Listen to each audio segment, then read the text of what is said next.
Presiden Prabowo Subianto melantik 33 gubernur bersama 33 wakilnya, 363 bupati dan 362 wakil bupati, serta 85 wali kota dan 85 wakil wali kota. Pelantikan ini dilakukan di halaman Istana Negara dekat Wisma Negara. Prabowo mengatakan kepada kepala daerah dan wakilnya bahwa mereka akan digembleng dalam retreat yang akan digelar di Akmil Magelang pada 21 hingga 28 Februari 2025. Untuk perhelatan tersebut, Kemendagri sebagai pelaksana kegiatan retreat menerbitkan surat edaran tentang orientasi kepemimpinan bagi kepala daerah dan wakil kepala daerah tahun 2025.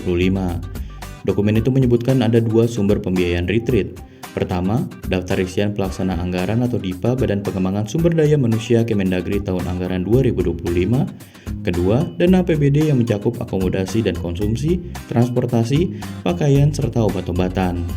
Belakangan, Kemendagri membatalkan cost sharing dan menyatakan pembiayaan retreat sepenuhnya berasal dari APBN. Para kepala daerah berangkat ke Magelang dengan transportasi masing-masing tanpa campur tangan Kemendagri. Gubernur Nusa Tenggara Barat, lalu Muhammad Iqbal misalnya, mengatakan urusan transportasi selama pelantikan dan keberangkatan retreat diurus masing-masing kepala daerah. Ia mengatakan berangkat dengan pesawat komersil ke Magelang. Namun kata Iqbal, akomodasi selama retreat di Magelang ditanggung pemerintah pusat. Dalam kesempatan terpisah, Gubernur Jawa Barat Deddy Mulyadi mengatakan akan berangkat bersama dengan 26 bupati dan wali kota seluruh Jawa Barat. Mereka akan berangkat ke Magelang menggunakan pesawat milik TNI Angkatan Udara.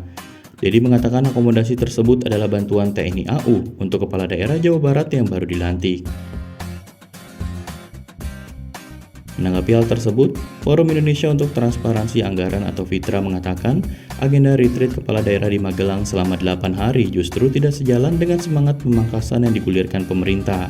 Manajer Riset Sekretariat Nasional FITRA Badiul Hadi mengatakan perlu adanya transparansi ihwal tujuan retreat tersebut agar tidak sekedar agenda seremonial. Apalagi kata Badiul, estimasi biaya retreat disebut-sebut mencapai 13,2 miliar rupiah yang dicomot dari APBN lewat Kemendagri. Kebijakan pemangkasan anggaran dikeluarkan Prabowo dengan menerbitkan Instruksi Presiden Nomor 1 Tahun 2025 tentang efisiensi belanja dalam pelaksanaan APBN dan APBD tahun 2025 pada 22 Januari 2025. Lewat regulasi itu, Prabowo menargetkan efisiensi anggaran kementerian dan lembaga hingga 306,69 triliun rupiah. Transfer ke daerah juga dipangkas 50,5 triliun rupiah. Badiul mengatakan total anggaran untuk retreat 505 kepala daerah itu sangat besar dan bisa dikonversi ke program lain yang berguna. Bahkan, angka ini di luar ongkos transportasi yang ditanggung kepala daerah masing-masing. Selain pemborosan anggaran, Badiul mengatakan model retreat ini cenderung menggunakan pendekatan top-down dan mengarah pada sentralisasi kebijakan. Menurut dia, pemerintah daerah dipaksa menjalankan program prioritas nasional tanpa mempertimbangkan kebutuhan spesifik di masing-masing wilayah. Direktur Eksekutif Komite Pemantauan Pelaksana Otonomi Daerah Herman N. Suparman mengatakan hal yang sama. Dia menyatakan retreat bertolak belakang dengan semangat efisiensi yang digemborkan Prabowo.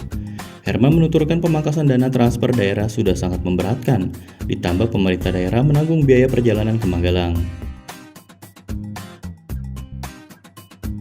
Adapun Wakil Menteri Dalam Negeri Bima Arya Sugiarto mengatakan retreat akan dibiayai oleh APBN yang dialokasikan pada Kemendagri.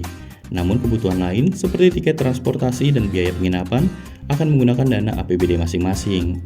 Bima mengatakan biaya-biaya yang timbul di luar agenda pelantikan dan retreat memang akan ditanggung pemerintah daerah masing-masing.